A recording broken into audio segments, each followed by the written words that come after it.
This is good. These soldiers are training to be U.S. Army snipers. Before this 7-week training course is done, more than half of them will be dropped from training. I think when you actually get down here on the ground and you're actually performing the role of a sniper, it's a lot different from what a lot of people would instantly think. Most of the time you're laying somewhere you don't want to lay for way longer than you thought you would be, and sometimes it's fruitless and sometimes it's not. This is the U.S. Army Sniper Course. Let's go, guy. Keep moving. Where soldiers from the Army and National Guard learn essential skills in sniper fieldcraft and marksmanship. Soldiers leaving here are going to leave a more lethal soldier than they were prior to arriving.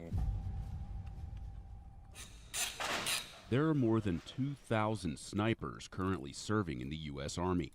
Their primary mission? Placing long-range precision fire on key targets. But being a sniper goes beyond pulling a trigger. Let's go!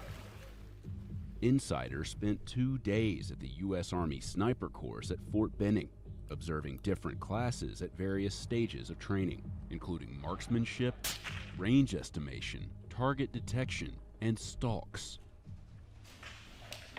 To be accepted into the Sniper Course, prospective students must meet a range of prerequisites, which include passing a psychological evaluation and physical fitness test, achieving expert qualification with the M4 carbine, and receiving a recommendation letter from their battalion commander. Attributes to make a good sniper to attend the United States Army Sniper Course would be a disciplined soldier, the ability to think on their feet, but the ability to grow through updated doctrine. Although both male and females are eligible for entry, only one female student has attended the course, graduating in 2021.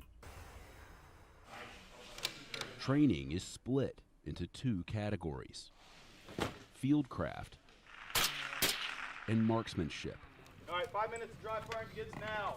During marksmanship training, students get familiarized with 3 different rifles: the M2010 Enhanced Sniper Rifle, the M110 SAS, and the M107. Shooting has always been the fun thing to do. You know, it's what everyone wants to go do. They want to go shoot.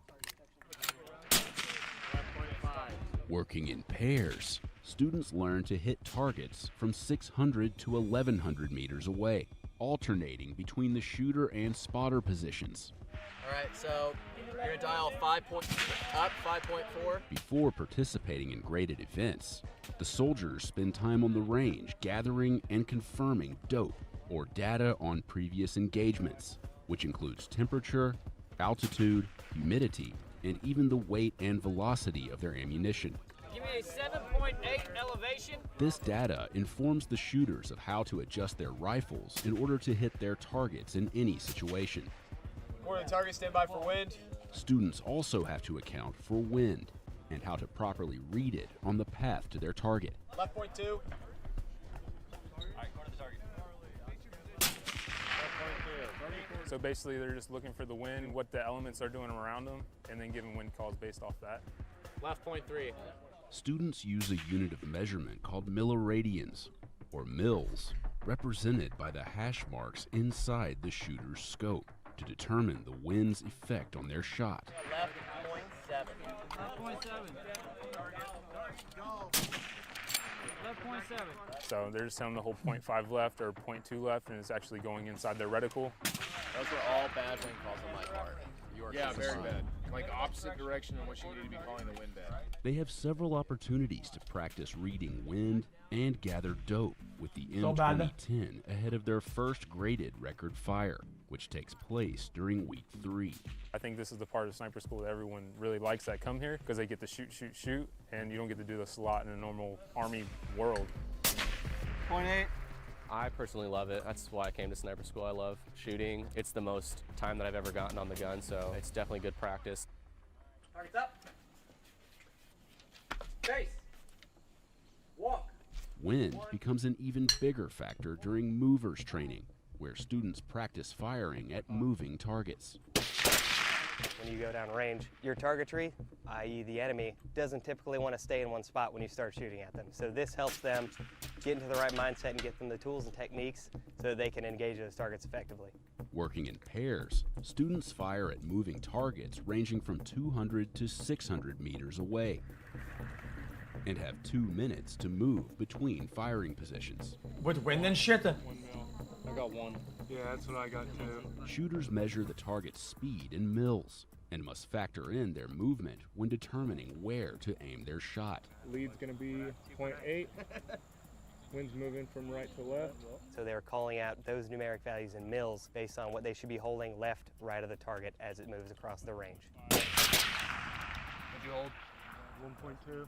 All this really entails is you getting an accurate hold in front of the target so that as it moves towards the center of your reticle, you will then fire preemptively so that the bullet will meet with the target as it moves across the range. Chat, couldn't the computer do that automatically? Right to left. If you put a bot in like a Go 1 mil. thing It can that be very confusing determining what side of the target you should be holding on. Should I be adding mils to the target as I'm going with the wind? Should I be taking mils away as I'm going against the wind? 0.855 times 1 equals 0.8 hold.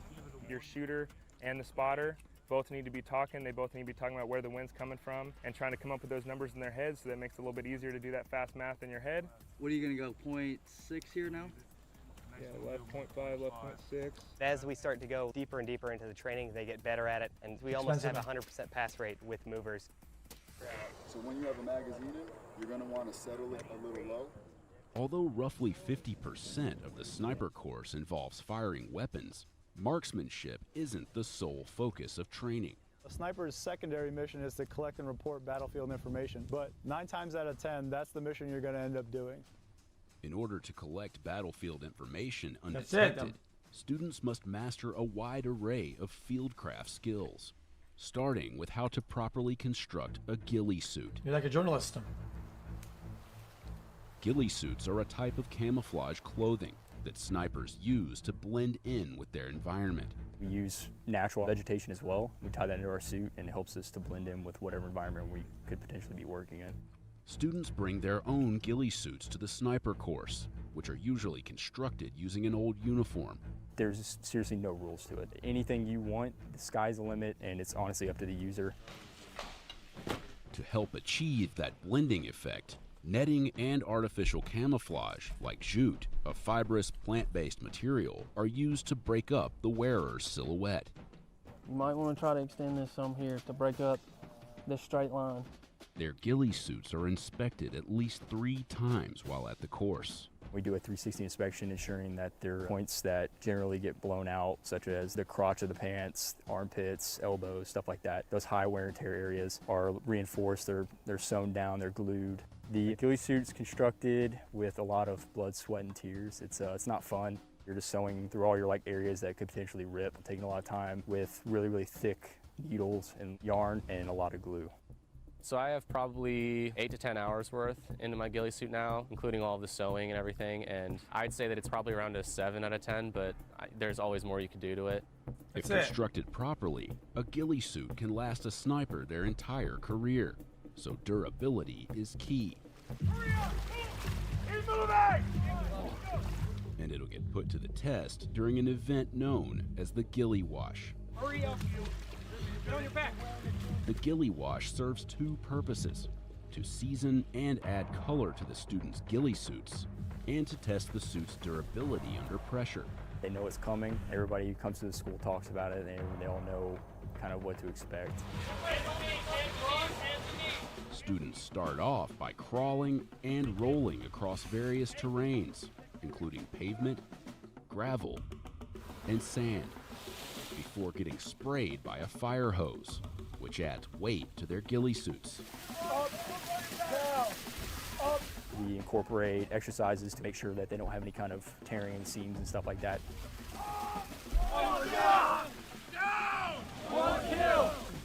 It's very, very important that you continue to push, and it's very, very important that you're able to get to and from wherever you're going with the small amount of people that you have. Students then crawl on their stomachs and backs through muddy trenches to add color to their suits. We're trying to get that color deeply rooted into the fabric. crawling through the trench and under the sticks over there. I would say that would be the top smoker. It was like crawling on your back on a treadmill. You weren't going anywhere. It kind of sucked. It's tough. I had mud in my eyes the whole time, so I just couldn't see anything. I was pretty much running blind, crawling blind across the roads and stuff. Being physically fit and being able to endure any kind of physical activities is definitely very, very important, because as a sniper, you're going to be moving further with more weight than the average soldier. For the final leg of the ghillie wash, they crawl through a 200-foot-long trench filled with water ranging in depth from a couple inches to a couple feet. With their ghillie suits now weighed down with water, students must make their way over walls and obstacles of varying heights, all while maintaining a low profile. We have them low crawling over any kind of like obstacles and stuff like that to see if the area that they drag themselves on will possibly peel up, and again, any kind of stitching is going to rip. Honestly, it felt really good, the cold water, because of how hot it was outside, but crawling over all of the rocks and the sand was definitely uncomfortable. It is a very physical event. It's completely necessary. Like, we have to test out these ghillie suits to make sure they're going to withstand the test of time. Generally, across the board, you can usually see all smiles. Everybody's pretty happy. Everybody has their own little story of what happened to them. It's good. I'm very filthy right now. I have a lot of dirt in a lot of places. With their ghillie suits seasoned, students are ready to continue with the rest of their fieldcraft training. During range estimation exercises, students must determine the distance to a given target using nothing but their eyes and rifle scope. Before the exercise begins, they take measurements of their target, which in this case was an instructor and a vehicle. They get all the measurements from waist to top of the head, waist to shoulder, shoulder to shoulder, or from toes to top of the head, as well as multiple measurements on the vehicle itself so that they can measure out with their optic the size of the target at distance. Eyes up. During the exercise, students use only their eyes to estimate how far the target is at 10 different distances, varying from 300 to 1,000 meters. They teach us brackets. If it's in the 1 to 200 meter bracket, it's in the 2 to 300 meter bracket, and then we choose like if it's closer to 300 or to 200. It's still a challenge to do by eye, but using the reticle, as long as you have proper measurements, it's all just math. When using their scopes, students are taught to use the mill relation formula, which takes the height of the target in inches, multiplied by a constant, and then divided by the target's height in mils. The resulting number is the distance to the target in meters. To be successful, their estimates must be within 5% of the actual distance, and they must accurately record at least 14 out of the 20 ranges to pass their graded exercise. Of the class we observed, 2 students failed. They have one more opportunity to pass, or they'll be dropped from the sniper course. It's an extremely important skill to be able to range estimate accurately as a sniper, because we may not be in an environment that is permissive enough to allow us to use technology to estimate our range to our target. So snipers need to know how to be able to measure and do the mill relation formula in order to determine their range to target. All right, turn around. Get in the prone. Eyes down. During target detection training, students scan a field in front of them for 10 military-related items that have been strategically hidden by instructors, some as small as a couple of inches. Target detection is a sniper's ability to detect anomalies in their environment. We run them through a series of exercises here at the schoolhouse that reinforces their searching patterns, searching techniques, and their ability to actually pick up on anomalies. Using their eyes, scopes, and binoculars, the class is given 40 minutes to search for the objects in a 10,000 square meter field. What? And must accurately locate and record at least 7 to be successful. Honestly, it's only difficult if you're looking for items. If you don't look for something specific and you just scan the area, they'll pop out at you because the human eye hates patterns. So when you see a disruption in a pattern, it pops out at you. Students are taught several scanning techniques and look out for various target indicators such as shine, shape, texture, and contrast to the background environment. The human eye naturally scans left to right, top to bottom, and one thing that they hit on that was really big was scanning bottom to top, right to left. It kind of forces your mind to not go its natural path. You pick up things a lot easier. Looking around this area right here and realizing the way the bark naturally looks, they see this natural difference right here where the pattern's messed up and there's no longer any bark. And focusing a little bit more on it, you're able to find the texture of the plastic, color doesn't add up, it's not that gray or that black anymore, you got a little bit of a green. Might catch some kind of sheen coming off of it. Cool. Of the class we observed, one student failed and was dropped from the sniper course. So fucking bad. Fieldcraft skills such as target detection are vital to their future careers as snipers. If you see anything of note, you log it down in one form or another. As a sniper, you're always doing that throughout an entire mission. So ultimately, that is the most important job of a sniper, and it's the one that's ultimately most valuable to the commander because now he's getting a better picture of the objective or the battlefield. That was interesting. Fieldcraft training culminates with stalk events, where pairs of students must navigate through wooded terrain to observe their assigned target without being spotted by the instructors walking around them, or by those observing from afar with binoculars. This coffee's disgusting. Absolute Students garbage. perform 4 practical stalk training exercises before moving on to graded events. The class we observed was participating in their first practical exercise. They're given 10 minutes to prepare themselves and their equipment. The class covers themselves in natural vegetation that matches their surroundings, utilizing hair ties and 550 cord that they've glued to their ghillie suits. In order to truly blend in with your environment, to get rid of the human signatures of the sides of the head, shoulders, the areas that are distinguishable, you have to tie in vegetation to your foreground, background, everything around you. We just put like a real thick base layer on and took off towards the objective. Once the event begins, students have 2 hours to reach an area from which they can observe their target, which in this case was a truck, and they must utilize the movement techniques they've been taught to stay out of sight. Freeze, you two. What do you think you look like right now walking through the woods? Stupid dude with A dude in a ghillie suit. So if a team is trying to rush up to the objective, like not moving tactically or in the movement techniques that they have been previously taught, we'll stop them, we'll take their roster numbers down, and they'll get docked 10 points. And they'll also get moved back 100 meters or a terrain feature away, whichever one is further, and have them restart after explaining what they did wrong. They can also get spotted by the observers watching from the back of the truck with 10-power binoculars, who then direct instructors walking in the woods to the student's location. Yeah, Roger, it's probably this guy right here that I got my flag on. He was facing away from the truck, so it's probably his back that you saw. All right, so you guys tracking, right? Yo, so thick is good, right? Getting in that thick spot is good, but you're playing a dangerous game, right? Because you're mixing the potential of overhead movement. And look how close you guys are to the objective. You are way too close to be causing this much movement. It was kind of a shock to everyone how easily they could spot us. Once the students reach a spot in which they're able to view the truck, they set up their final firing position, camouflaging themselves and their equipment to match their new surroundings. They must then observe and correctly record a scenario that takes place, which in this case included 2 instructors setting up and firing a mortar round.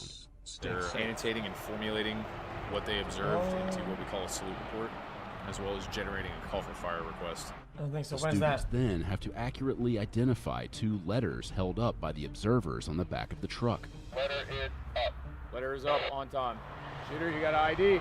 Julia. Time. What was it? Julia. Good ID. Good ID.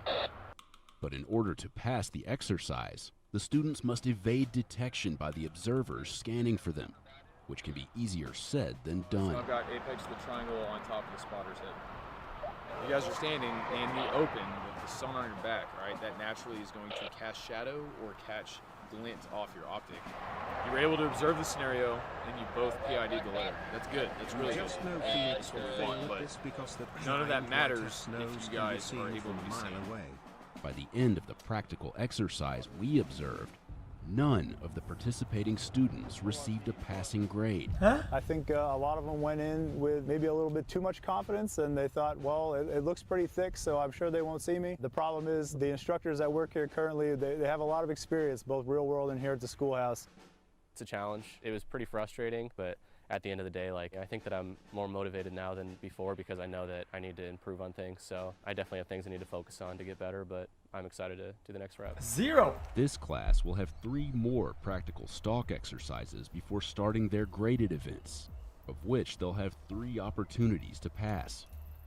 But according to the Army, the majority of students from this class did not pass their graded stalk events and were dropped from the course. Uh-oh.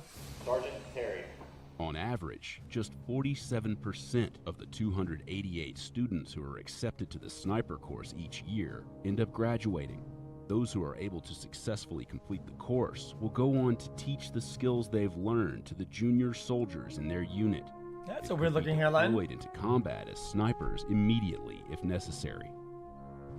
It's extremely rewarding to watch a soldier that has a small understanding of the weapon platform or the techniques to employ as a sniper. And once they graduate the course, their ability to perform as a sniper is outstanding.